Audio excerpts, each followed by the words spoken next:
De esta manera damos por inaugurado este segundo Congreso Internacional por una Generación Provida. Nada más recordarles que al finalizar la ponencia de esta noche podrán realizar las preguntas que crean convenientes, para lo cual contaremos con una ronda de preguntas. Además, recomendamos a nuestros participantes fijar la pantalla de la Red Provida San Martín para una mejor visualización de esta transmisión.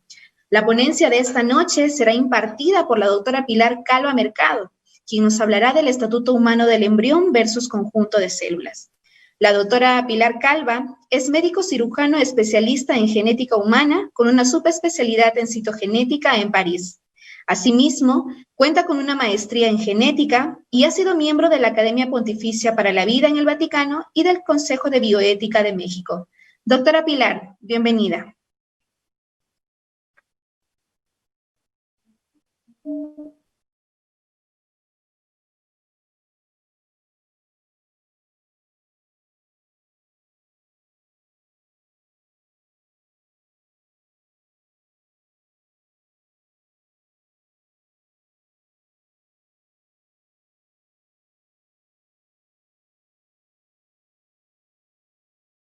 Buenas noches. ¿Me escuchan? Sí, doctora, la escuchamos. Adelante, bienvenida. Gracias. Como yo ya no te escucho. Buenas noches. Quiero agradecer a este grupo de jóvenes de la Red Provida y a los que los han impulsado a estos logros y también a quienes nos acompañan. Efectivamente, para mí también es un reto hablar si ven la cara de todos mis asistentes, ¿verdad? Y vamos a hacer lo mejor posible hoy en un tema que, como bien nos señalaba Diego, a nosotros tengo un consultorio virtual y se ha incrementado impresionante aquellas chicas que nos buscan arrepentidas por haberse tomado la mifepristona o RU486, la píldora abortiva. Es decir, estamos en cuarentena, pero no sé cómo le hacen para embarazarse. Eso pues tiene que haber contacto con el novio, el amigo, etcétera. Y como efectivamente no están pudiendo salir a hacerse un aborto afuera, les mandan al domicilio, ¿no? Y muchas veces es bajo ese engaño, qué importante tema escogieron, en que les dicen, es que lo que tienes adentro es un coágulo, es un montón de células, ¿cómo crees que de 2 células va a salir un ser humano? Entonces, creo que es un tema clave, que a pesar de la cuarentena, pues es muy actual, ¿no? Si me pasan, por favor, la primera, vamos a empezar una ponencia relativamente sencilla, pero dejándoles muchos términos que hoy son necesarios para este tema, porque hay unos nuevos términos en genética, entonces aquellos que ya han escuchado que los genes y la genómica, para abrirles apetito, ahora vamos a hablar también de la epigenética, ¿sí? Entonces, todos los seres vivos compartimos que tenemos un material de herencia. Este material de herencia nos hace pertenecer a una especie y ser únicos e irrepetibles en esa especie. Perdón, se necesita algo, es que no te escucho. ¿No? Bueno, no hay problema. Entonces, ¿está fácil la ponencia o quieren que yo la pase?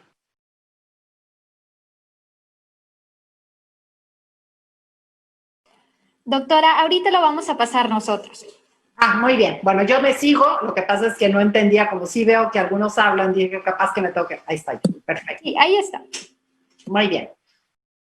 Bueno, pues gran parte de lo que hoy les voy a decir es justamente se debe a este profesor que se llama Jérôme Lejeune. Lo veo muy chiquito, entonces si me pasan desde el anterior, ¿verdad? Eso, ¿ok?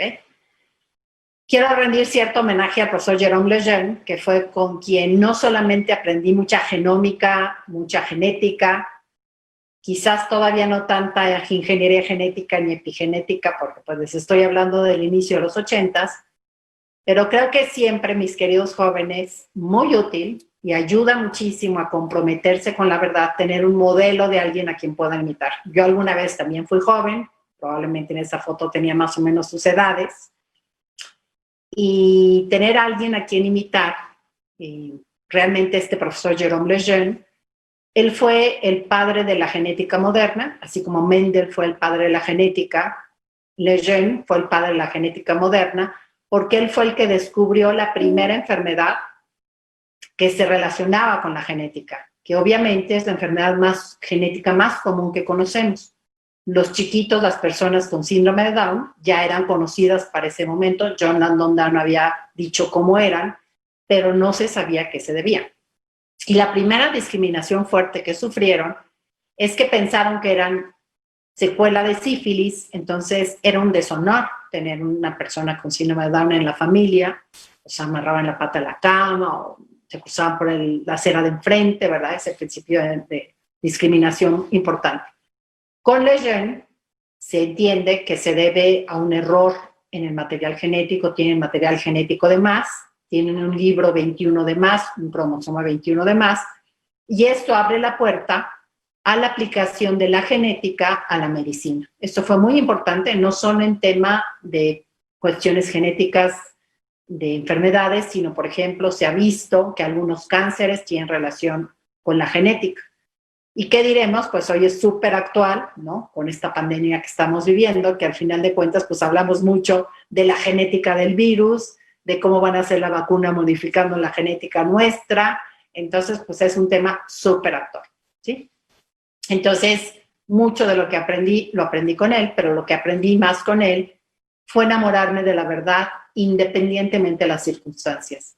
Hay circunstancias que no es fácil. Él debió de haber ganado el premio Nobel y no solamente no lo ganó, sino se ganó el ostracismo de los científicos de su época por haber sido fiel a la verdad. Pues cuando a uno no le va tan bien defendiendo la vida, la verdad, quiere decir que uno va por buen camino. Muy bien. Si me pasas dos más. No puedo hablar del inicio de la vida sin referirme a algo que parece elemental, pero hoy hemos perdido. Ya en otras pláticas van a escuchar de la ideología de género, entonces ya les dirán todos los ataques en este sentido. Si me pasan dos, por favor.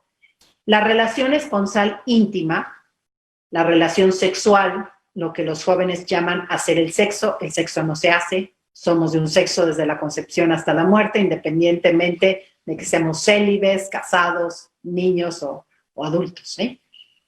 Tiene dos fines. Uno es el fin que compartimos con los seres biológicos. Mis jóvenes, indudablemente, tenemos una necesidad sexual, hay un instinto sexual, ¿sí?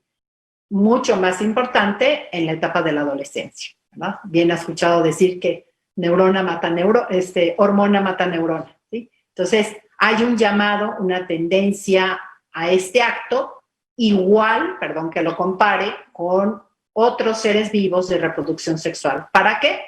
Para el fin que está bajo en blanco, que es la procreación. Nuestra especie se extinguiría, como la de cualquier ser vivo de reproducción sexual, si no se unen macho y hembra, si no se une esposo y esposa, con este fin. Sin lugar a duda, los resultados de una mentalidad anticoncepcionista que data de los 60s los podemos hoy ya medir décadas después y vemos una Europa que se ha autosuicidado, ¿no? Que tiene fuertes problemas económicos, que su raíz principal es justamente la falta de natalidad. No hay matrimonio, no hay niños, no hay ese motor económico que impulse, y podríamos extrapolar que mucho del terrorismo también tiene que ver con esto. Los ciudadanos europeos, de raíces, la mayor parte de los países cristianas, católicas, pues son suplidos por los islámicos que pues, ya conquistaron Europa sin necesidad de una gota de sangre. Ellos simplemente no entraron a la bota demográfica. Entonces, ese fin hay que seguirlo reconociendo como algo valioso en muchos sentidos. Pero hay algo que humaniza la sexualidad, que es precisamente la grandeza de lo que ustedes defienden, ¿no? La castidad hasta el matrimonio. ¿Por qué esperar hasta el matrimonio? Porque es un acto que, a diferencia de lo que pasa en los demás seres vivos de reproducción sexual, en nosotros tiene un agregado que la hace sustancialmente distinto. Es el acto de amor más grande entre esposo y esposa. No debe ser el acto de amor único entre los esposos, pero sí solo debería de darse en el matrimonio. ¿Por qué? Porque es donde se puede aceptar con toda la tranquilidad que se puede, con todos los medios posibles, la venida de un hijo, ¿verdad? Y eso no lo podemos quitar. Entonces lo hace un acto diferente porque también lo hace un acto de la voluntad. La parte instintiva nos llega por el instinto de la procreación. Pero ¿por qué, a diferencia de las perritas que solamente se dejan montar cuando la hembra está en etapa fértil y en nosotros es una elección libre y la mayor parte de las uniones esponsales se dan fuera del periodo fértil? Porque es el acto de amor más grande y el acto de amor es un acto de la voluntad, ¿sí? Entonces no podemos quitar el inicio de la vida de este contexto. La que sigue, por favor. Ya les venía diciendo que algo que es común en todos los seres vivos es que tenemos un material de herencia. Un ejemplo muy actual se los podría dar.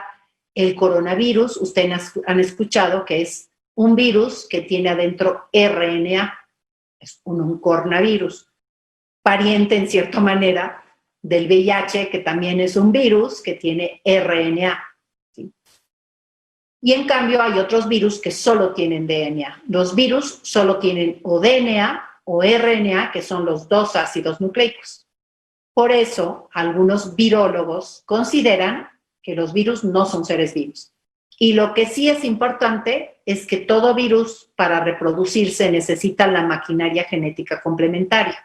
Es decir, el coronavirus necesita infectar una célula, cambiar el RNA a DNA, que por ahí está la propuesta de algunos retrovirales que se dan, inhiben la enzima que cambia RNA a DNA, porque si no, no puede incorporarse al DNA de una célula humana y a la hora que se reproduce esta célula, se reproducen los virus, ¿verdad?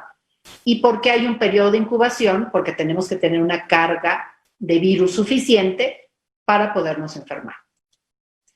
Entonces, todos los seres vivos tienen un material de herencia que los hacen pertenecer a una especie y ser únicos e irrepetibles en esa especie. Es decir, este virus que pertenece a un tipo de familia de virus, un coronavirus, al SARS, ¿sí? Es distinto al virus que da sarampión.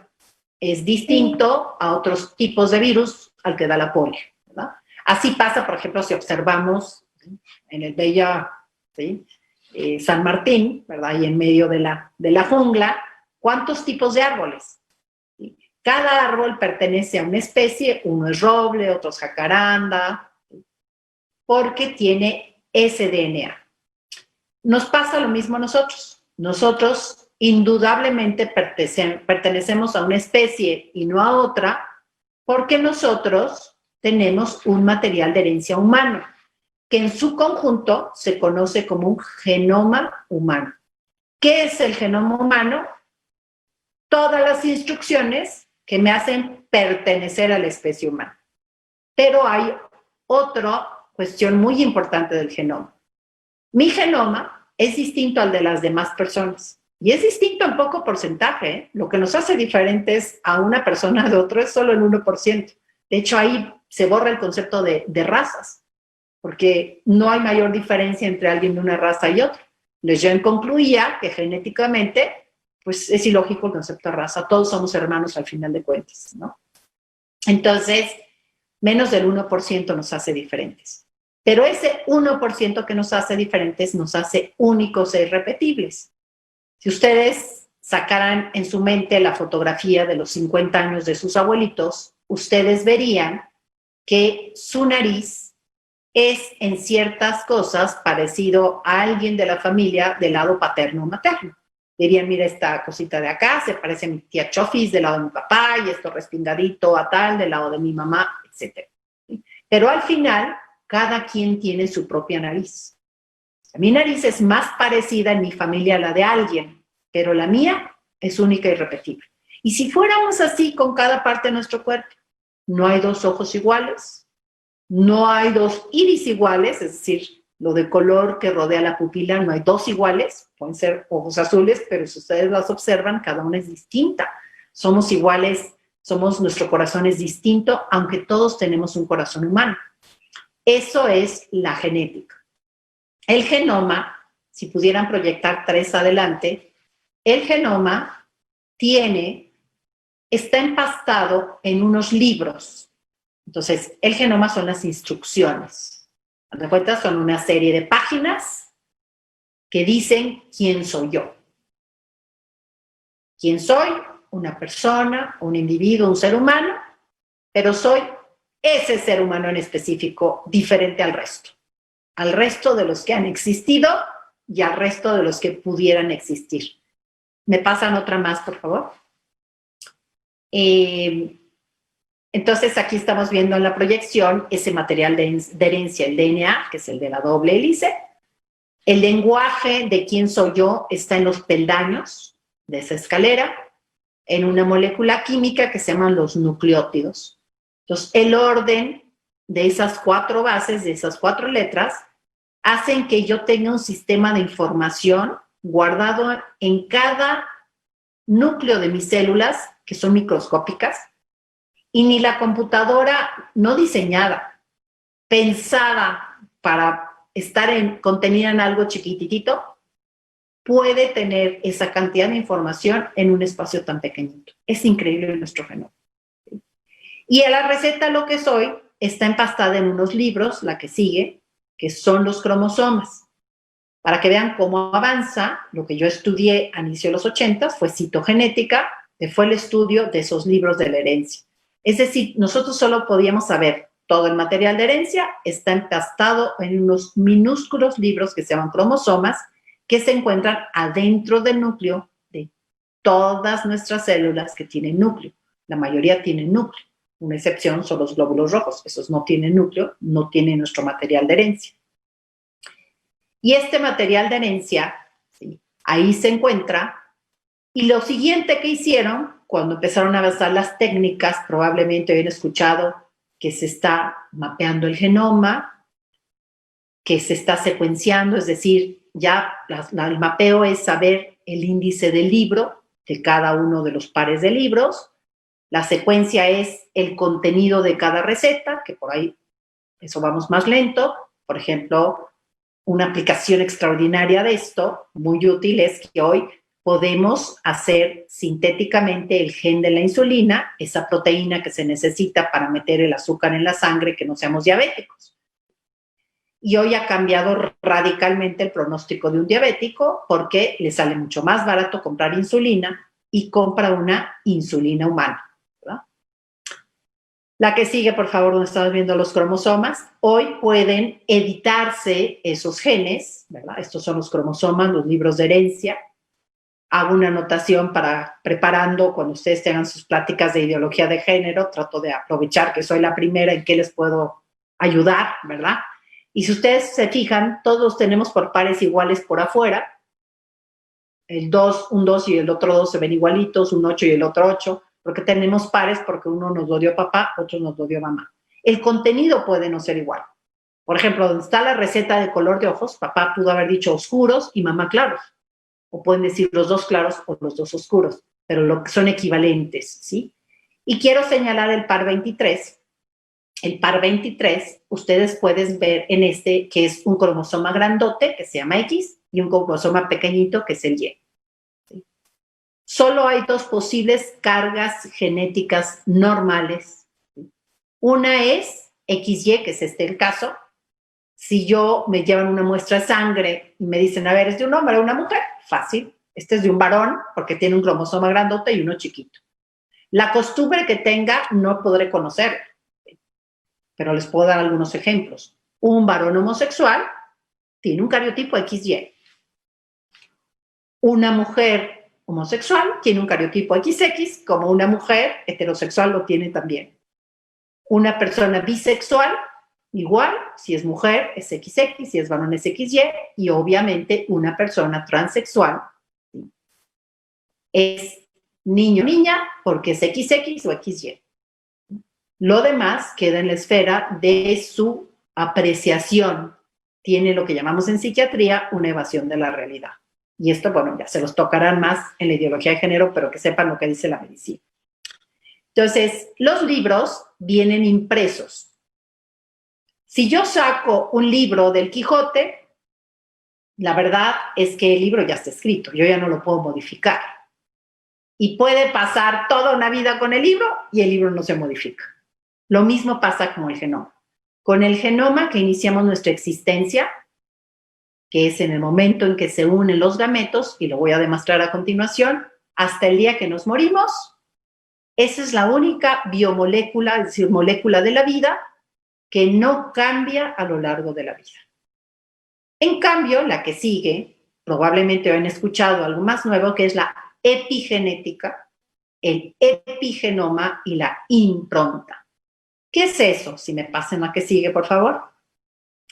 Es, si yo volviera al ejemplo del libro, hagan de cuenta que ustedes sacan el Quijote y se lo dan a leer a su papá, o se lo dan a leer al esposo, y le dan un plumón naranja para que subraye lo más importante.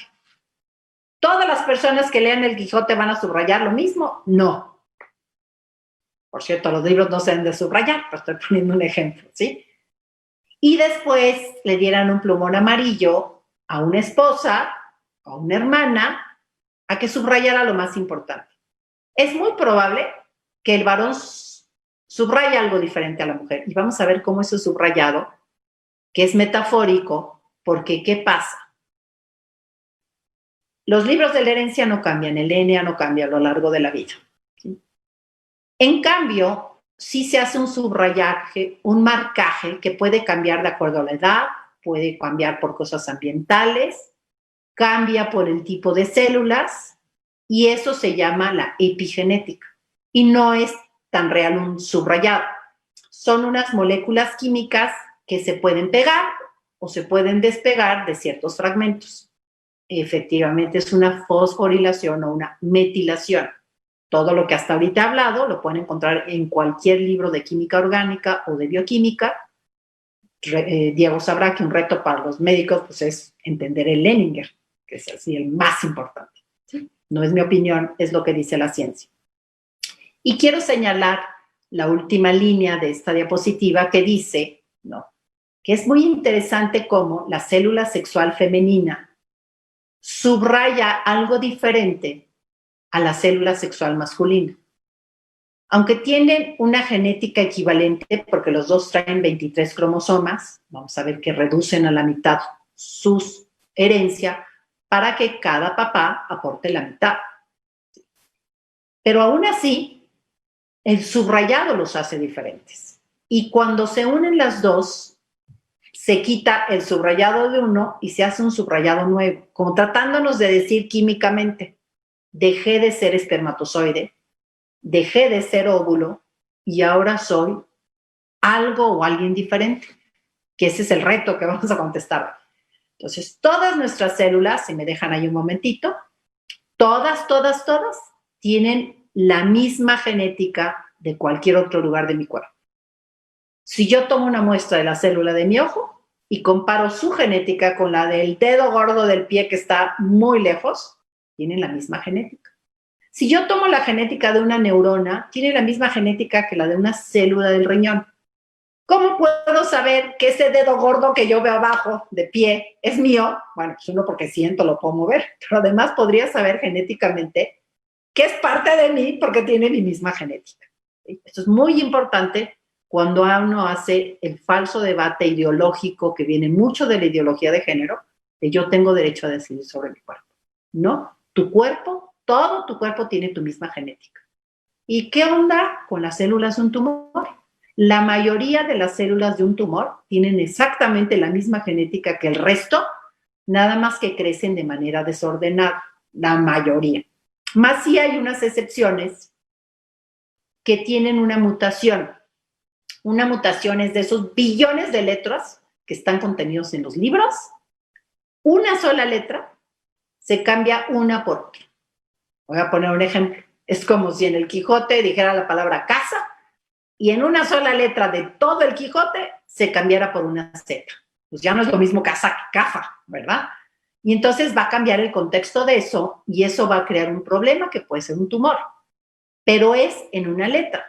El resto del genoma es igualito. Entonces, si a alguien le sale una mutación, es en una de las billones de letras, el conjunto del genoma permanece así toda la vida.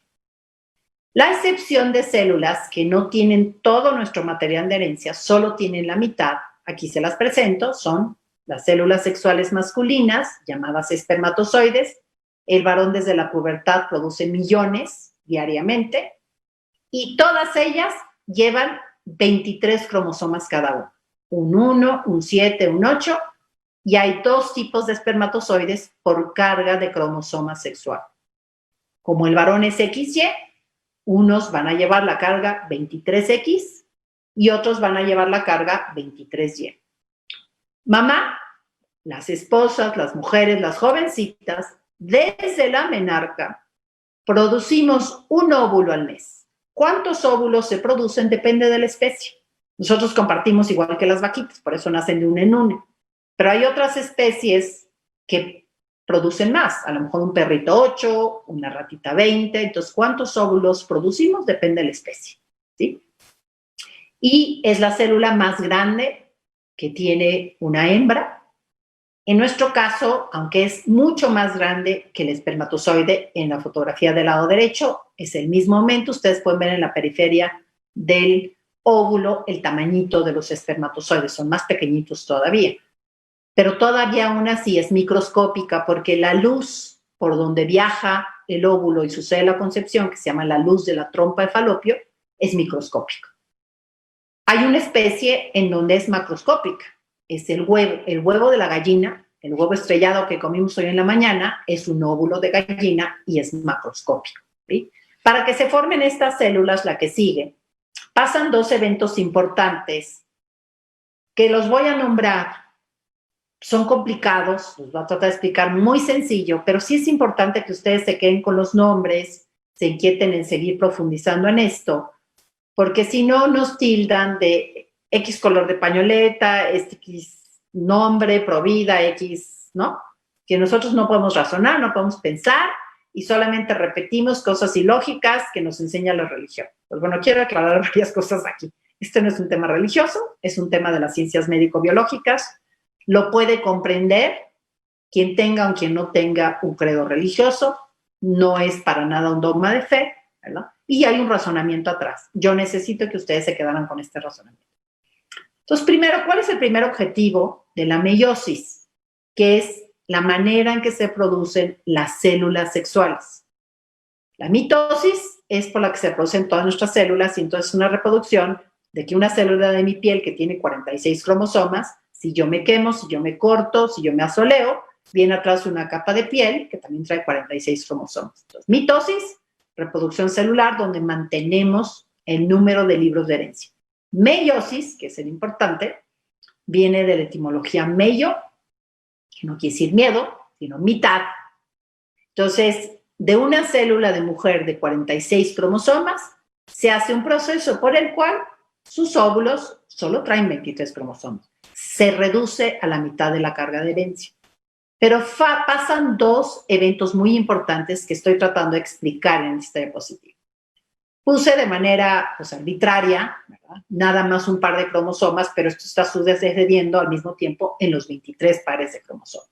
Lo primero es que se pega mucho el cromosoma rojo paterno y el verde materno.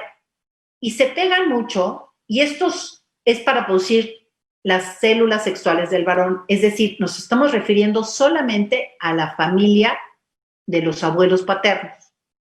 Se pegan mucho el materno y paterno, que traen información equivalente, no necesariamente igual. En la tercera línea los ven súper pegaditos para que suceda un evento químico que ustedes también pueden estudiar en cualquier libro de química. No les doy una bibliografía específica porque la ciencia es universal. Por mí pueden consultar el que quieran y en todos dice lo mismo. Y yo se lo aprendí a profesores que hoy pueden ser muy liberales, pues consideran que no se sabe. Yo digo, profesor, pero si usted me enseñó esto, ¿qué ha cambiado? No pueden quitar ese fundamento. Entonces se pegan muchísimo y se empiezan a intercambiar pedacitos, se hacen unos parcheos. Si se fijan una línea más abajo, ven como un pedacito del rojo se va para el verde y el equivalente del verde se va para el rojo. Esto se llama un entrecruzamiento. En fácil es un parcheo de cromosomas. ¿Por qué se parchan entre unos y otros? Porque al final solo me va a llegar el cromosoma paterno, ¿sí? El cromosoma del abuelo paterno o de la abuela paterna, no de los dos. Y mi nariz se parece del lado del abuelo y la abuela paterna. Entonces se hacen estos intercambios. Se hacen de 3 a 8, promedio 5, en distintos lugares. Entonces es un cálculo actuarial mucho más complicado que decir 23 a la quinta el número de combinaciones, porque hay que considerar la longitud de cada cromosoma y las posibilidades, ¿sí? Y después, si se fijan de la tercera a la cuarta línea, al azar, como un volado, pues se va o la célula o el cromosoma rojo con parches verdes a la de la izquierda, que este es el caso, y el verde con sus parches rojos a la de la derecha. Podría haber sido al igual, al diferente. Siguiente par de cromosomas se vuelve a echar un volado. Si vuelve a salir águila, quedamos 2 rojos de este lado, 2 verdes de este lado. Pero si cae sol, va a ser un rojo y un verde y un rojo. ¿Cuántas combinaciones podemos hacer? Este es más fácil, 23 al cuadrado, que son 569. Conclusión, un mismo varón puede hacer en un primer cálculo actuarial 1.000.000 de espermatozoides distintos. Un segundo cálculo actuarial que me hizo un amigo actuario, y que la verdad yo puse cara de interesada porque no me da mi mente para entender ese cálculo actuarial tan complejo, pero sí sé que es objetivo. Me dijo, no, Pilar, no es cierto. Se pueden hacer 1.000.000.000 de combinaciones. 1.000.000 es un 1 con 6 ceros. 1.000.000.000 creo que es 1 con 36 ceros o algo así. ¿Sí? Pero hay muchísimas combinaciones. Una mujer pasa lo mismo. Nada más que una mujer de una célula de 46 se va perdiendo material de herencia y las mujeres solo formamos un óvulo porque solo liberamos un óvulo. En cambio, el esposo deposita en ese acto de inmenso amor en el cuerpo de su esposa 350, 500 millones de espermatozoides. Entonces, la que sigue, por favor. Entonces, hay 2 eventos que suceden en la meiosis. Uno es el parcheo entre cruzamiento, el segundo es al azar se va un cromosoma a otro. ¿Y saben cómo se llama eso? La primera ley de Mendel.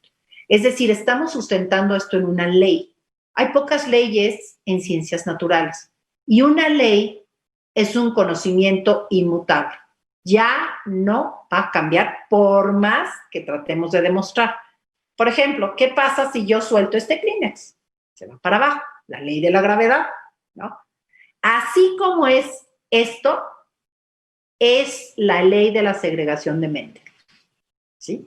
Mendel únicamente se ha ido cambiando la terminología, afinando, porque no sabía de DNA, no sabía del concepto de genes, él habló de caracteres, pero hoy, más de un siglo después de su descubrimiento, sigue siendo reconocido por decir, basamos en una ley, ¿sí? La que sigue, por favor. Entonces, es muy importante que ustedes recuerden, una esposa puede hacer trillones de óvulos diferentes. ¿Y saben cuántos óvulos libera una mujer en su vida? No más de 500. O sea que tiene, para que sea uno diferente, en cada mes haya una concepción. Y un varón puede producir 1.000.000.000 de espermatozoides diferentes. Entonces, si deposita 350 a 500 millones, todos son distintos. Pero si lo dejáramos con el primer dato de 1.000.000, varón puede ser que deposite 350, 500 millones, 500, 350 o 500 espermatozoides iguales, porque deposita 350, 500 millones, pero la mujer, que nada más suelta 500, pues ese no va a ser otro igual. No se les olvide esa parte. ¿Qué sucede en un momento maravilloso que se llama unión de gametos? La unión de gametos, que es cuando se unen el óvulo y el espermatozoide, ha recibido 3 nombres en los libros científicos. El primer nombre es concepción. Concepción indudablemente es un término médico, está en los diccionarios médicos, está en los libros de embriología que estudia el desarrollo antes del nacimiento, y ustedes pueden consultar el que sea porque todos los libros de ciencia dicen lo mismo, ¿sí? Y estos, entonces, es concepción, ¿no? Lo encontramos también en un libro sobre las medicinas que se llama farmacología. Ahí encontramos sobre anticonceptivos. Entonces, concepción es un término médico que se entiende como la unión de los gametos. También significa lo mismo la palabra fecundación.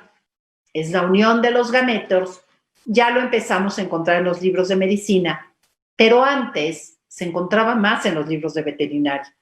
Era cuando se unían los gametos de los perritos, de las vaquitas, ¿no? De la gallina, etc. Y la palabra fertilización, que significa también unión de gametos, fusión de gametos, se solía utilizar más en el reino vegetal, en lo que sucede en las plantitas, lo que estudiamos en el kinder, que está el estame, ping, ping, ping, suelta el gameto masculino que se llama polen, que cae en el gineceo, la parte central de la florecita, y ahí está el óvulo. Y al final, la vida de un clavel empieza cuando se fusiona el óvulo del clavel con la mitad del material de herencia, no sé cuántos cromosomas tiene un clavel, con el polen que trae la otra mitad. Hoy, a la palabra fertilización se le ha puesto un apellido, que quiere decir in vitro, en el vidrio, y se usa para connotar cuando esto sucede en un frío platito de laboratorio. Es lo que llamamos una de las técnicas de reproducción artificial.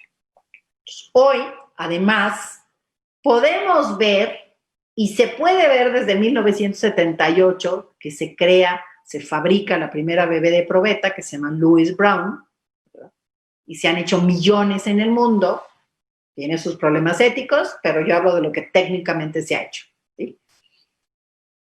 Es decir, hoy se puede ver esto en el laboratorio. En el laboratorio bajo un microscopio se puede ver cómo se fusionan los gametos. Habitualmente esto sucede en el oculto del cuerpo de la mujer, en una parte en especial que se llama su trompa de falopio y en el tercio externo de la trompa de falopio, ¿sí?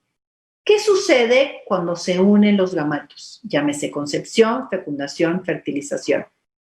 Quieren indudablemente, y eso es lo que hizo que Lejeune perdiera el premio Nobel en los 80s, han querido desde entonces equiparar la palabra concepción a 14 días después la implantación, que lo voy a ver, pero hasta hoy no lo han logrado. Entonces, yo sí creo que si entramos a un tema legislativo, yo estaría metiendo, en vez de la palabra concepción, ¿no? La vida inicia cuando el genoma humano completo está en un óvulo. Y vamos a ver que eso se llama concepción. Así, si nos cambian el término, pues ya no erramos. Si por alguna razón se hiciera una clonación humana, que se hace por una vía diferente, el completar el material genético en un óvulo que tiene la mitad, ¿no? Pues también lo cubriríamos. Y cuando menos en mi país, uno dice la palabra concepción y la Cámara de Senadores y Diputados se polariza, se acaba la sesión, se acaban insultando unos a otros y no podemos llegar a nada, ¿no? Entonces, a lo mejor tenemos que introducir lenguajes nuevos. ¿Qué sucede cuando se fusionan el óvulo y el espermatozoide? Ustedes lo ven en el recuadro blanco. Estas dos células, que son células, simples células, que son potencialmente seres humanos, no son seres humanos las células sexuales, pero si se llegaran a unir, existe la posibilidad de que un espermatozoide se convirtiera en un ser humano un paso abajo o un óvulo. Ahí sí hay potencialidad de que se conviertan en seres humanos.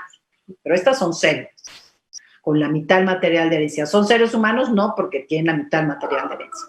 Entonces la pregunta es, una vez que se unen, ¿qué es el resultado? ¿Qué aporta el microscopio? Prácticamente nada. Si yo veo al microscopio el resultado, yo digo la verdad, pues yo le veo cara de huevito estrellado, de célula. ¿Ustedes no? Yo sí. ¿Cómo puedo distinguir si es célula o es un ser humano chiquititito de una célula? No lo puedo distinguir, ¿no? Pero hoy tenemos cuestiones científicas muy más importantes que un simple microscopio. O sea, ya tenemos manera de llegar hasta adentro del núcleo. Entonces, si nos vamos nosotros adentro del núcleo y usamos lo que yo les he hablado, biología molecular, ingeniería genética, conceptos modernos de genómica, de epigenómica, subrayado, ¿qué es lo que me indica lo que está adentro del núcleo? Primero me indica que se completó el genoma humano. 23 libros de herencia que dio mamá, cromosomas, y 23 libros de herencia que dio papá. Hoy tengo adentro de ese núcleo la biblioteca completa. Entonces tengo un genoma que es humano por 3 razones. Es humano porque proviene de células humanas. Es humano porque el mapeo genómico, la lectura de las instrucciones que hoy ya se puede hacer, es humano. Y finalmente, yo les puedo decir, ¿sí?, que no solamente es un genoma humano, sino tiene una segunda característica, y entonces yo diría, en el momento de la fusión de los gametos, hay un genoma humano, que es una combinación de 1,000 millones, 1 millón por 1 millón. Existen 1,000 millones de posibilidades de que el mismo óvulo con la misma carga genética se encontrara con el mismo espermatozoide. Si consideramos 1,000 millones, es un 1 con 12 ceros. Si consideráramos el último cálculo actuarial, que hay 1 trillón de combinaciones y 1 trillón de combinaciones, el resultado es un genoma humano completo, la parte más importante, en una combinación de un hexallón de posibilidades. Un hexallón, ahora sí que googleen cuántos aros tiene, pero son muchísimos. Serían 36 al cuadrado, ya no me sale, la matemática no me da la cabeza, ¿sí? ¿Qué quiere decir eso? Que es una combinación nueva, única, irrepetible. Por cálculo actuarial, sí se puede repetir, pero en 1,000 millones de posibilidades en un hexallón de posibilidades. En la realidad, pues podemos decir, pues no se va a repetir, ¿sí? Nuevo, único, irrepetible. Ese genoma quiere decir individual. Individual de ninguna manera quiere decir indivisible. Individual quiere decir que si hubiéramos guardado todo el genoma desde Adán y Eva, desde el primer cromañón, Netherlands o el primate más cercano a nosotros, y dijéramos, bueno, vamos a hacer un match en la computadora. Voy a meter el genoma de este y vamos a buscar otro igualito. No habría. Y si lo guardáramos el nuestro y en 1 millón de generaciones buscaran uno igual a nuestro, no se vuelve a ver. Por eso, la vida de cada uno de nosotros es valiosa en sí misma. Porque somos más únicos, más irrepetibles que ese Picasso único que lo venden carísimo, ¿sí? Ese concepto es muy importante. Es un genoma individual. ¿Y ahora qué dice el epigenoma? El epigenoma, lejos de quitar esto, porque el genoma es único, el epigenoma también nos aporta mucho. El espermatozoide trae 23 cromosomas con un subrayado en naranja. El óvulo trae 23 cromosomas con un subrayado en amarillo. Y cuando se fusionan y forman una combinación nueva, única y repetible individual, que no va a cambiar a lo largo de la vida porque el genoma no cambia, ahora el subrayado es distinto. Supongamos, si dijimos amarillo y verde, este es naranja. Como gritando y diciendo, dejo de ser célula y soy alguien más. ¿Qué diferencia radical hay con que fuera una sola célula? Una célula proviene de un cuerpo donde hay otros millones de células que tienen la misma genética. Una célula no tiene, una célula normal, una célula tumor, por un lado se quedará siendo siempre célula y tiene una genética igualita a otras billones de células que conforman nuestro cuerpo. Y esta no es la única evidencia, la que sigue, por favor. Indudablemente una más, para no entretenernos mucho. Ok. Este es el momento preciso en donde todo ser que inició su vida por la fusión de gametos, independientemente que sea en el santuario de la vida, el cuerpo de una mujer, independientemente que sea de un acto muy amoroso, de un acto de uso, o de un acto de abuso, o de un acto violento como es una violación, esto sucedió. Si esto sucede en el laboratorio, objetivamente toman óvulos, toman espermatozoides, y bajo un frío platito de laboratorio se ve en el microscopio cómo se unen. Esto también sucede en la fecundación in vitro. El único ejemplo de una forma de reproducción muy artificial es la clonación. En esa no hay participación de gametos, ¿no? Podríamos hablar otro día. La que sigue. Es fundamental elevar este hecho biológico a una cuestión más filosófica y sobre todo ética. A mí me cuesta mucho la filosofía, ahí voy medio nadando en el área de la ética, como que sí ya la estoy entendiendo y voy a aplicar a la ética, ¿no? Las células sexuales son ¿qué es? Son células. Al ser ¿qué es? Son tabiques que me conforman, las somáticas, son células que me permiten, ¿sí?, dar vida a alguien de mi especie. Pero son células, ¿sí? Células que sí requieren un respeto especial de células, pero un respeto especial. No es lo mismo donar células de sangre, que seguirán siendo células de sangre, que células sexuales, que si se unen con la complementaria, habría un hijo mío en manos de quién sabe quién, ¿sí? Pero, entonces, ¿son qué es? ¿Sí? Un medio que sirve para. Mis células sanguíneas sirven para donárselas a alguien que tuvo un accidente o lo operaron y perdió mucha sangre, ¿no? Pero cada uno de nosotros, más sin embargo, cada uno de nosotros es un fin en sí mismo, es valioso en sí mismo porque es un quién. En el momento en que se fusionan las células, dejan de ser células y se convierten en un quién. Recibe un nombre técnico llamado cigoto humano. El cigoto humano es el primer estadio del desarrollo embrionario, reconocido por el 100% de los libros de embriología y de genética. Si todos recibimos ese nombre técnicamente, de la hora cero, la unión de los gametos, terminando a las 27 horas de nuestra existencia, donde se duplica nuestro cuerpo y en vez de tener un cuerpo de una célula, tenemos un cuerpo de 2 células. Somos un individuo unicelular con un cuerpo bien redondito, pero un individuo 50% parecido a papá, 50% parecido a mamá, pero yo soy quien soy con mis cada unadas, porque yo tengo un genoma 50% parecido a mamá, pero el otro 50% de lo que soy, la mamá no lo reconoce. En cambio, cada célula de esa mamá tiene su misma genética. Y este nuevo ser le grita, yo no soy tuyo, yo no soy parte de tu cuerpo, porque el 50% de mi material de herencia no lo reconocemos, ¿sí? Y es 50% parecido al papá, pero hay un cambio sustancial. Paso de ser 2 qués a ser un quién. Es extraordinaria la biología y más extraordinaria la filosofía. Para aquellos que dicen, ¿cómo puede ser que 2 células den origen a un nuevo ser? Es un misterio biológico, pero es una realidad. ¿Cómo puede ser que de la unión de 2 células hayamos salido cada uno de nosotros, incluyendo los bebés de probeta? Y aquí aplica otra cosa.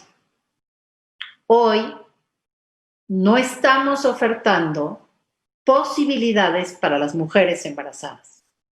Para el día de hoy, pues se han tenido cientos de miles de mujeres embarazadas de diversas edades. Indudablemente abundan más las jovencitas. He conocido solteras, en relaciones fuera de matrimonio y entonces casadas, ¿no? Que son todavía problemas más difíciles, ¿verdad? Y les puedo decir que la mayoría de ellas están muy presionadas a abortar porque se encuentran solas, las van a correr o ya las corrieron, el galán les dice, si no abortas te dejo, y no me quieres perder, entonces una presión impresionante, ¿verdad? Y la mayor parte tiene que tomar esta triste decisión, además de muy presionada, por eso no hay que juzgar el acto, pero no a cada mujer, ¿verdad? Yo les he planteado, y si yo ayudara a que ustedes hagan un juicio de paternidad, que hasta donde conozco, toda Latinoamérica tenemos en nuestros códigos civiles federales contemplado que el padre de un hijo tiene la obligación de mantener a su hijo, ¿no? Podríamos buscar la paternidad. Y entre 20 que se le montaron a la chica, probablemente en relación incluso de uso o de abuso, o en todas estas nuevas modas, ¿verdad? Yo podría afirmar de esos 20 quién es el papá, porque solo con uno comparte la mitad del material de herencia. Entonces, no es parte de mi cuerpo, es un ser distinto. Incluso puede ser de otro sexo. La mamá es sexo femenino y este chiquito puede ser un varón. Puede tener el mismo diferente grupo sanguíneo. La mamá puede ser O y el niñito A, o la mamá B y el B. Entonces, hay muchas evidencias de que cambiamos, ya no somos un qué, somos un quién. La que sigue, por favor. Entonces, primera evidencia, hay un genoma humano que se completa y que es individual. Siguiente evidencia. El primer viaje que todos hicimos no fue cuando nos llevaron a Lima y nuestra mamá iba embarazada, cada quien póngalo en su país. ¿Sí? Fue el primer viaje de 5 días en el oculto de la trompa de falopio de mi mamá. Hay un video, La Odisea de la Vida, véanlo cuando puedan, disfrútenlo, porque se ve perfectamente bien, es un multimedia, cómo se va viajando en la trompa. Y durante ese viaje, indudablemente lo que viaja, ustedes lo van viendo ahí, a las 24 horas, ya se llama un embrión bicelular, ahí no tiene ningún otro nombre. Llamar un embrión desde el momento de la unión de gametos está sacado de cualquier libro de embriología. Técnicamente, nuestra etapa de vida in útero se divide en 2 grandes etapas, así como la postnatal se divide en más etapas, ¿no? Recién nacido, lactante, preescolar, escolar, adolescente, adulto, adulto mayor, etc. Acá nada más se divide en 2. Embrión, etapa embrionaria, ese es del momento 0 al final la 8ª semana. Concepto de todos los libros de embriología. Y a partir de la 9ª se llama una etapa fetal, llamamos técnicamente un feto humano, indudablemente es un ser humano, un individuo humano, y con mucho cariño podríamos decir un bebé antes de que nazca. Pero el nombre técnico es un feto. Pero no hay que ningunear, es una etapa del desarrollo humano, ¿sí? Lo que va viajando, indudablemente está vivo. Y me lo puede contestar un niño de kinder. ¿Por qué está vivo? Porque se está reproduciendo rápidamente cada 24 horas. Entonces, fuimos un embrión de 2 células a las 24 horas, fuimos un embrión con nuestro cuerpo compuesto por 4 células. No fuimos 4 células, fuimos un embrión con un cuerpo de 4 células. Después de 8, etc. ¿Sí? Entonces, lo que viaja en la trompa, indudablemente no es una gelatina. Una gelatina es un material inerte. Es aminoácidos y agua. Y nadie de nosotros ha metido una gelatina al refrigerador y cuando llegan las visitas sacamos 4, qué bueno, porque ya me alcanza. ¿O alguien lo ha hecho? Entonces, es un material que está vivo, es un ser que está vivo. ¿Sí? También sabemos que está vivo porque para que se reproduzcan sus cromosomas, porque ahora sí, en la primera imagen del lado izquierdo es un nuevo ser, Juanito González Pérez, porque González le dio su material de herencia y Pérez le dio su material de herencia a su mamá. Y ahora tiene un cuerpo formado por 2 células, y la célula de la derecha y la de la izquierda tienen la misma genética y tienen la misma que tendrá toda su vida hasta que se muere. Para que esto se haga, que son capítulos enteros de un libro de bioquímica, hay que haber síntesis de proteínas, tiene que hacerse la membrana, es decir, el circulito para definir las células, el circulito para definir el núcleo, y todo eso gasta energía. El gasto de energía se llama químicamente respiración. Este ser respira.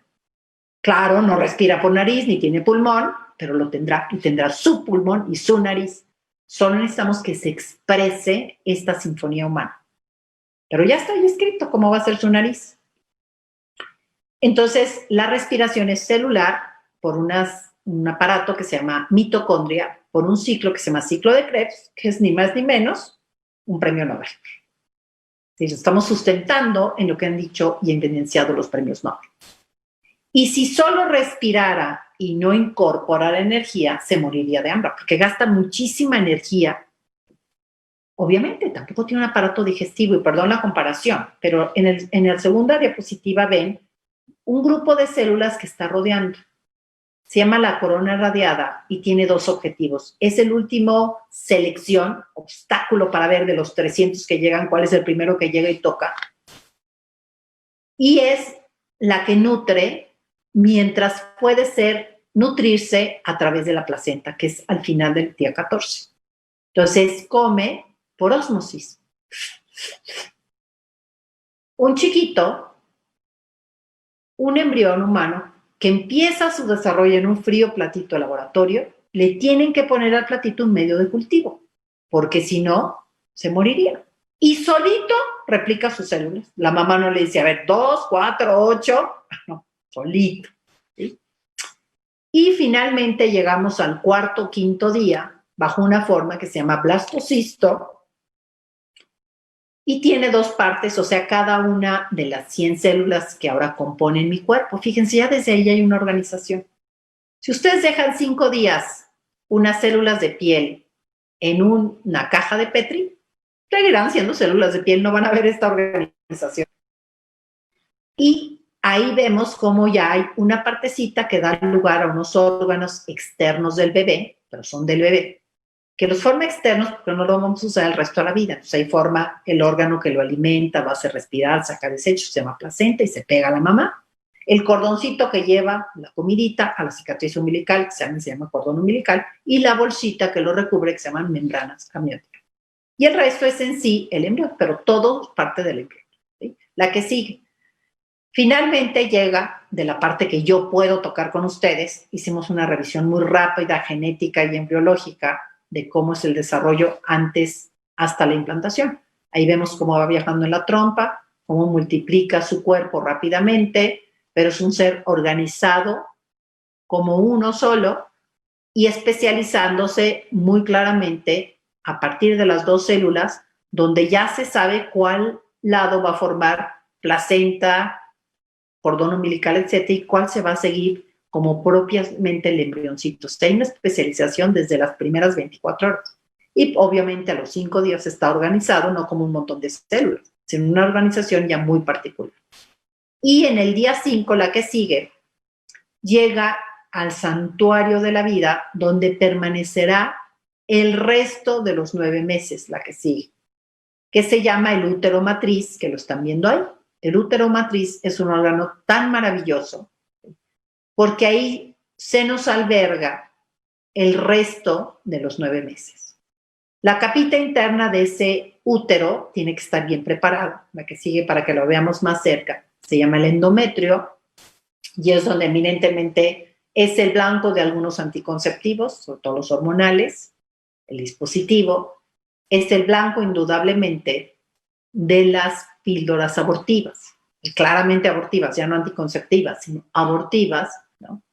Como el RU486, ¿sí? Actúan directamente en unos receptores para una hormona importante que es la progesterona, para que este chiquito no se pueda implantar donde debe hacerlo. La que sigue, por favor. Vemos que la implantación es un momento importante. Es cuando dejamos de tener, tercera evidencia, una vida muy autónoma, porque solitos respirábamos, solitos comíamos, solitos nos íbamos dividiendo. La mamá pues ni sabe que está embarazada porque todavía no llega a su regla, no tenía ningún retraso, únicamente sospecha que está embarazada, pero ya está embarazadísima. Nosotros en medicina decimos que hay un embarazo presuntivo. Suponemos que está embarazada. ¿Por qué?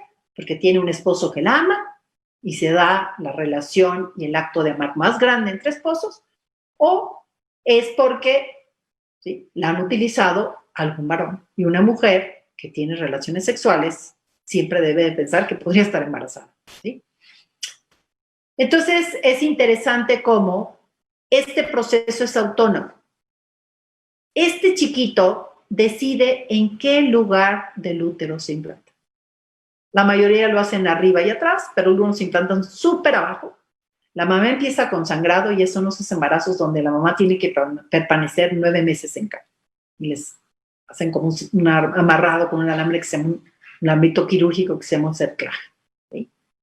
Y no solamente es su desarrollo autónomo, sino su desarrollo es ininterrumpido. Si no era un ser humano, en la implantación no sucede nada que lo cambie. Y ante el argumento, ¿cómo 2 células van a dar lugar a un ser humano? Pues yo diría, pues aquí estamos ante lo mismo. ¿Cómo puedes decir que 100 células van a dar lugar a un ser humano? No. Es que, aunque sea de una célula o de 100, sí hubo un cambio sustancial desde el momento de la concepción. Y el desarrollo no solamente es autónomo, sino este diminuto ser humano controla a su mamá. Químicamente la ordena. ¿Cuál es esa orden? Produce una hormona en su estructura de placenta que se llama la hormona del embarazo. El nombre técnico es HGC, hormona gonadotrofina coriónica, que entra a la mamá, le da náusea, le da vómito, otros datos de embarazo, pero el más importante es, llega a su cerebro, porque desde allá se controla toda la sexualidad, y le dice, pon letrero, este útero es mejor que la suite presidencial. No disponible en los siguientes 9 meses. Lo voy a usar yo. Entonces te ordeno que no regreses. Porque obviamente si reglas, pues me sacas. Entonces yo te ordeno que no regreses. Si es un varón, el hijo, es la primera orden que una mujer recibió de un varón. Decirle que no menstrue. Y entonces el primer dato de embarazo es la falta de regla. Si es una mujer, será la primera orden que una mujercita le dé a otra mujer, que es su mamá. ¿Sí? Y un elemento importante, hay algunos que tristemente quieren colocarla el inicio de la vida en la implantación, que podría ser en el día 5, 6, 7, 8, 9, 10, 11, 13, 13, 14, porque es un proceso largo de 9 días. A esas personas que arbitrariamente lo hacen, porque todos los libros de embriología ponen el cronómetro en el momento 0, que es la concepción. Si uno lee el libro de embriología, que lo pueden leer en el que sea, que a los 21 días late un corazón rudimentario. Todavía no se puede detectar, pero ya late. Y no es con todas sus cavidades. Es un tubito. Ya hace poc, poc, poc, que por cierto late 200 veces por minuto. Otra distinción de que no es parte de la madre, porque todos los pulsos de esa mamá y su corazón laten 60. ¿Sí?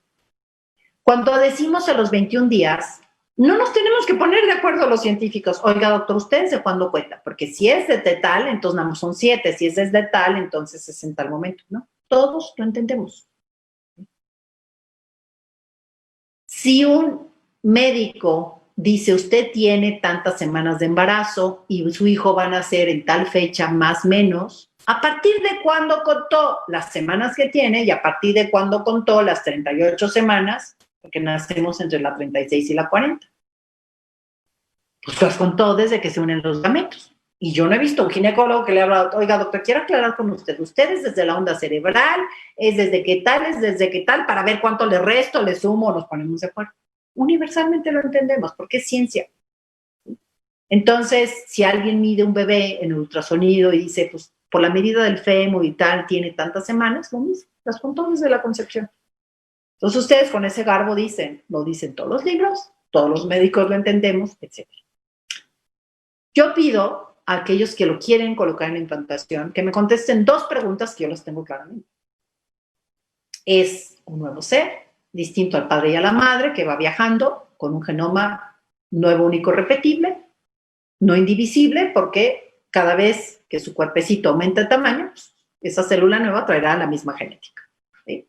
Yo les pregunto, ok, si tú dices que no es, primera pregunta biológica, dime a qué especie pertenece. Tiene genoma humano, tiene el número de libros humanos, pero tú dices que no, pues dime a qué especie pertenece. Ya hay 5,000 millones de especies clasificadas en cajoncitos por los taxónomos, que es otra rama de la biología. A ver, dime a qué especie pertenece. Va a tener que decirme algo ridículo, como decirme, no es ser humano, porque yo digo que no es, tiene, pero no es, y es un cuchicuacino, un nuevo especie. Okay. Bueno, pues tu propuesta es que un ser cuchicuacino va viajando. Entonces te hago la segunda pregunta, que todavía va a estar más difícil que me contestes, y es biológica, ¿eh? Porque aquí estamos en una disertación biológica. Dime, ¿cómo te explicas que un cuchicuacino en escasos 14 días cambie a otra especie humana? El cambio de una especie a la otra, en los capítulos de biología, se llama evolución. Y tiene que haber habido cierto cambio de especies, porque tenemos fósiles y eso, ¿no? Pero ¿dónde está el eslabón perdido? Que es donde tiene que entrar otro tipo de explicación. Está que nosotros podemos entender cómo hubo el cambio de reptiles a aves, a mamíferos, etc. Pero tardaron cientos de millones de años. Pero los miles de millones de años que hay entre el primate más primo de nosotros y nosotros no ha sido suficiente, y estamos viendo al menos de millones de años para explicar un cambio genético. ¡Casazo! Evolución en 14 días. Entonces, hay que derrocar con elementos biológicos. Y cierro esta partecita con otro punto que sé que a veces se atora en las disertaciones en este tema. Es que si la muerte cerebral es la muerte, pues tiene con sus bemoles, ¿no? Primero habría que estudiar bien si significa muerte o no. Y segunda, decirles que no todo el mundo pasa por muerte cerebral. La mayor parte de mis pacientes se mueren de paro cardiorrespiratorio. Nunca pasan por muerte cerebral. Y si me muero, sé que están bien muertos, están tiesecitos, feridos, etc. ¿Sí? Y los que pasan por muerte cerebral también acaban cayendo en paro cardiorrespiratorio y hasta ese momento se hacen fríos, ¿no? Pero bueno, el encéfalo es el principio organizador al final de la vida. Pero el principio organizador en el inicio es el genoma, es el que está organizando todo. A qué horas te divides, cómo es tu nariz, tu boca, etcétera, etcétera. ¿Sí? Entonces, lo que hay que aclarar es, primero, el primer sistema que se diferencia es el nervioso central, a través del cual quizás algún día podamos razonar, pensar, tener ondas cerebrales. Pero no necesariamente tenemos que formarlo bien y expresarlo para ser quienes somos. Por eso la definición de persona, somos una unidad sustancial de naturaleza racional. No dice que razona. Yo tengo muchos pacientes genéticos muy graves, unos que incluso nacen sin cerebro, jamás van a poder hacer ninguna función intelectual. Y cuando no se den, yo digo, a ver, háganle su genoma, ¿quién sabe qué es? Yo sé que es un niñito con muchas incapacidades en sus funciones intelectuales. Puede alguien que nazca con toda la estructura cerebral, dio todo bien, tiene una falta de oxígeno al nacer y queda muy dañado su cerebro y nunca puede ni sentarse ni escribir. Pues no dejó de ser quien es. Y si alguien está en coma profundo, tampoco puede expresar sus capacidades humanas y tampoco deja de ser quien es. Y termino poniendo el ejemplo del perro, que lo tuve que poner en la Suprema Corte en el 2007 en mi país, porque estaban atorados en este tema. Entonces yo les digo, porque somos seres humanos, somos capaces de pensar, de razonar. Pero el razonamiento es una expresión de la humanidad, no es lo que me define. Y alguien que nunca puede razonar, que deja de razonar, no deja de ser quien es. Yo sé que lo mismo pasa con el perro.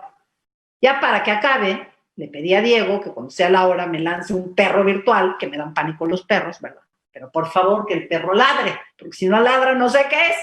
Entonces me lanza un perro virtual, ahorita va a salir ahí. ¡Wow, wow, wow! Ya estoy trepada, ya se acabó, ya me quitaron el micrófono. Es que a mí me dan pánico los perros, las vacas no, el mugido me encanta, los gatitos y el maullido me encanta, pero si yo oigo ladrido, es igual a perro, ¿no? Pero si llegara una perrita preñada, yo nunca he oído que una perrita preñada diga, y diga, trae 8, ¿no?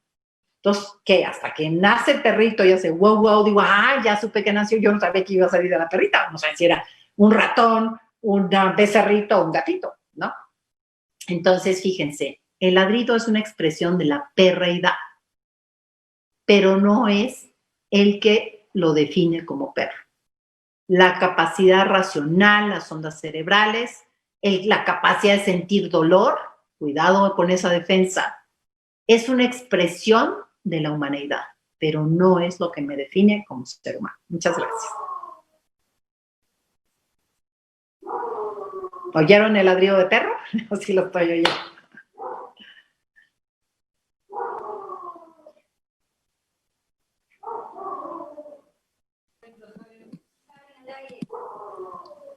Doctora Pilar, muchísimas gracias por esta excelente ponencia y por enriquecernos con sus conocimientos. Ahora pasaremos a la ronda de preguntas, para lo cual los que desean intervenir deberán levantar la mano en la opción del aplicativo Zoom y en forma ordenada se estará activando el audio. Les recordamos que las preguntas que realicen deben ser breves y concisas, a fin de que el ponente pueda responder la mayor cantidad de preguntas en el lapso de 15 minutos.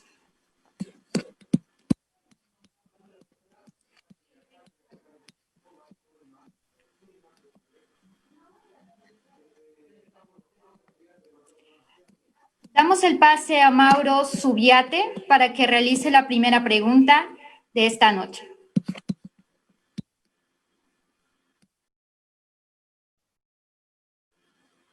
Mauro Subiate.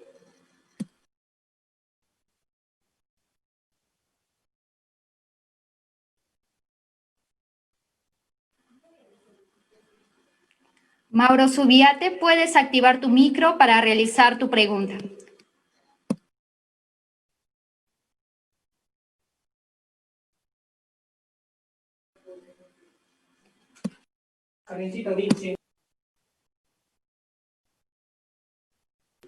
Pasamos a la siguiente pregunta hasta que Mauro pueda acceder a activar su audio. Entonces, la segunda pregunta sería de Diego Grados. Diego Grados, por favor, activa tu micro y realiza tu pregunta. Buenas noches, ¿se me escuchan? Sí. Bueno, agradecer a la doctora por su ponencia. Quería consultar sobre el embarazo ectópico. ¿Qué es, no? En primer lugar, y también entender si es irremediable en ese sentido el aborto o cómo podríamos explicar ese tema. Gracias. Muy bien, te agradezco muchísimo. ¿Mauro? Flavio. ¿Sí? Pues muchas gracias por tu pregunta. Es una pregunta como para otras 2 horas, pero te voy a definir los puntos básicos que se necesitan. Un embarazo ectópico es un embarazo extrauterino. Es decir, no se implanta en el útero, se implanta en otro lugar. El lugar más habitual dentro de lo poco común de esto es en la trompa de falopio.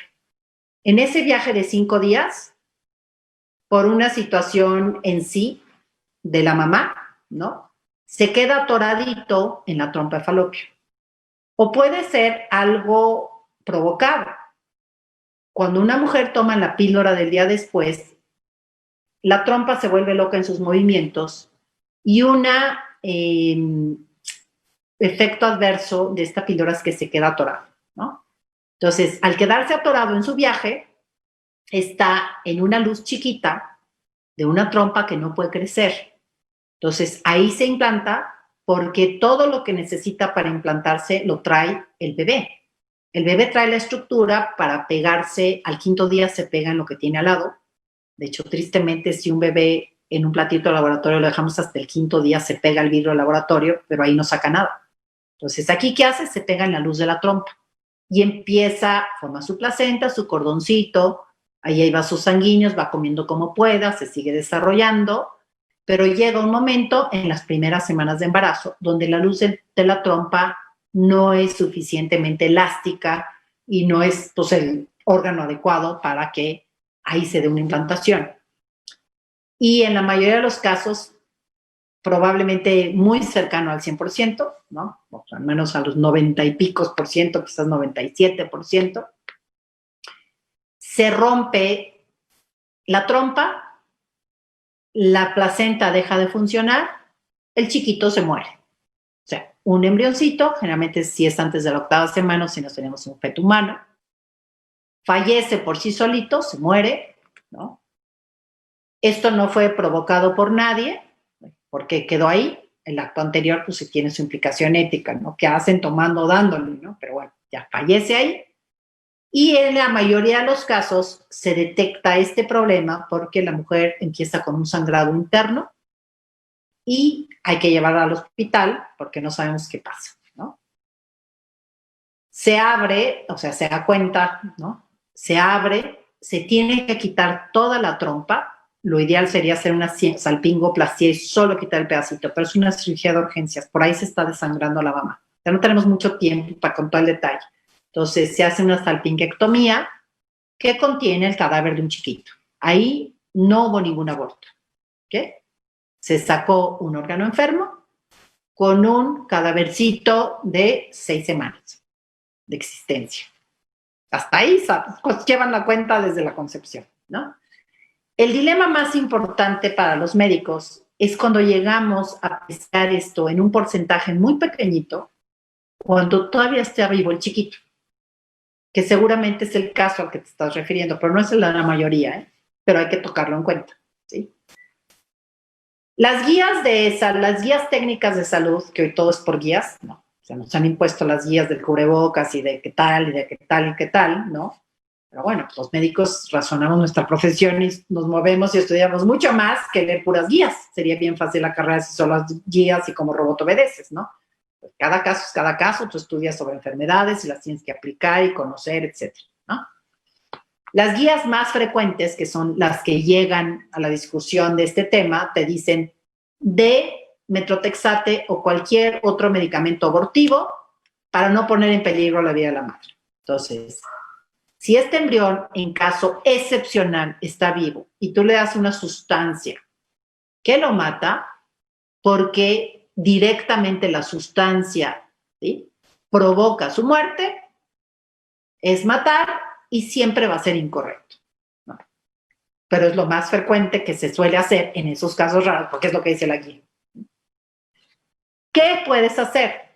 Una posibilidad es, a la larga, y más bien a la corta, una vez detectado vivo, va a acabarse rompiendo, se va a acabar muriendo solito y te vas al escenario primero. Ya sacas la tromba cuando se rompió. Doctora, ¿pero cómo va a ser que se arriesgue la mujer? Bueno, la mayoría de las mujeres, más del 95%, yo no sabía que lo tenían, caen desmayadas, esperamos que estén con alguien y corren al hospital y a la mayoría la salvamos. Esta ya sabemos que tiene este problema. Entonces, pues habrá que tener mayor supervisión, que siempre esté acompañada, si está en una ranchería, pues que ya esté en un hospital o en algún lugar cercano a un hospital. Entonces, la mortalidad descendería mucho. Es lo que yo tengo que hacer, tengo que luchar por los dos. Y hay una tercera que ya no me daría tiempo de meterme, que se resuelve con el doble efecto, ¿no? Espero que después de esta, para los jóvenes como tú, ¿no? Me encanta hacer un diplomado de bioética para jóvenes que le encargaré a Diego y a la Red San Martín que organice, que sea más larguito, ¿no? La única posibilidad, porque esperarme va a ser que se muera solito y logro salvar a la mamá. Pero tengo 2 pacientes. Podría hacer algo para salvar a los 2, es pues, mi línea como médico. Obviamente un médico tiene que ser pro vida, porque un médico, su vocación es salvar vidas, ¿sí? Pero independientemente de mi línea en ese sentido, yo tengo 2 pacientes y no puedo discriminar en ninguno porque es más chiquito, tiene menos número de células, su cuerpo, porque no. Todos valen igual. Lo que se ha tratado de hacer es, se va a morir porque ahí no puede seguir su vida. ¿Dónde tiene que estar? Adentro del útero. Entonces, se ha tratado de hacer la transferencia al útero, que es donde debe de estar. Pero la placenta no es una burbujita, ¿verdad? O de estas ventositas de que pegas algo en el baño, a la jabonera, que le haces y se pega en el otro. O sea, son tejidos complejos que pues ya se usaron. Pero yo creo que ahí podría ser una extraordinaria aplicación de las células madre de adulto. Otro gran tema. Hasta ahí te puedo dejar, ¿sí? Y ese, si se diera un aborto, sería provocado indudablemente, porque es a la hora que estás haciendo un acto humano, pero entraría dentro de lo que se conoce como un aborto indirecto o doble efecto, que cumple todos los requisitos, donde el aborto en sí, que significa matar, está mal, pero hay una sola acción con 2 efectos y en la totalidad de ese principio es correcto, aunque no se está obligado. Me estoy yendo muy rápido porque no da tiempo, pero te estoy dando todos los elementos para resolverlo con un libro de ética. Pero pidan ese diplomado específicamente para jóvenes. Quiero hacer uno solo con jóvenes. Estoy haciendo otro para médicos y eso porque los jóvenes necesitan atención más especial y son más claros y más abiertos en sus preguntas y no se andan por las ramas, ¿sí? Entonces, con eso espero ayudarte así, de manera muy breve. Muy bien, recordarles que para que puedan realizar sus preguntas, en su imagen en la parte superior derecha hay 3 puntitos, deberán hacer clic y les saldrá la opción levantar mano. Ahí van a hacer clic para poder nosotros activarles el audio para escuchar sus respectivas preguntas. Hasta que ustedes vayan animándose a realizar estas preguntas, vamos a ver el siguiente video.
Bueno, en vista de que no hay más preguntas, de esta manera damos por finalizada la ponencia de esta noche, agradeciendo su participación y disponibilidad de cada uno de los que nos siguen a través de las redes sociales. Desearles una feliz noche. Por otro lado, a todos los participantes que nos siguen a través de esta plataforma Zoom, recordarles que a continuación tendremos un conversatorio especial con la doctora Pilar Calva.